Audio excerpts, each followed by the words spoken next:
मैं चाहती हूँ आप उसे आप कंप्लीट कर दीजिए मलूक साहब। जी जी, पिछले इस 18वें लोकसभा के चुनाव में सो कॉल्ड इंडिया गठबंधन और इसके सहयोगियों ने जो एक रणनीति, एक साजिश के तहत झूठ फैलाई कि ये सरकार अब की जो आएगी ये रिजर्वेशन को खत्म करेगी, इसमें माननीय प्रधानमंत्री और गृह मंत्री निकल के बाहर आए और उन्होंने साफ कहा कि बाबा अंबेडकर साहब भी होते तो आरक्षण को खत्म नहीं करा जा सकता था। उसके बाद भी ये लोग झूठ सच बोलते रहे, झूठ फैलाते रहे, अफवाह फैलाते रहे। मैं एक चीज कहना चाहता हूं रूबिका जी आपसे कि सदन में खड़े होके मोदी जी माननीय प्रधानमंत्री कहते हैं मैंने इतने पिछड़े और इतने दलित समाज के मंत्री बनाए,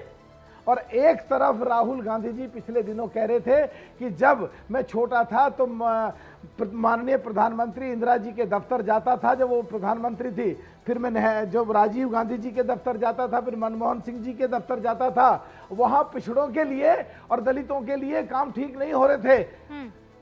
तो इसका मतलब एडमिट फैक्ट है, कांग्रेस का सबसे बड़े नेता राहुल गांधी जी ये मानते हैं कि पिछले आप गूंज में न्यूज़ 18 इंडिया पर भले ही ये बात कह दें, लेकिन जमीन पर तो जो नैरेटिव वहां इंडिया गठबंधन की तरफ से चलाया गया वो नैरेटिव फिट बैठा, और इसीलिए तो आप लोगों को वोट नहीं मिले हैं। वरुण जी भी हमारे साथ जुड़ चुके हैं। वरुण जी बस मलूक जी दो और मेहमान हमारे, दो और मेहमान है मलूक जी। मेरी बात प्लीज रूबिका जी, मेरी बात आधी मिनट की खत्म करने दो बस प्लीज।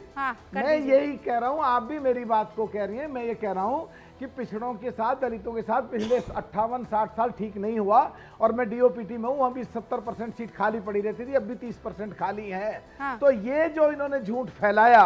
और जो जालसाजी के तहत बदनाम करा, जिस तरीके से भदौरिया साहब अब भी कुछ का कुछ बोलने लगेंगे, तो ये झूठ के सहारे चले हैं। आरक्षण पे ऐसी कोई भी बात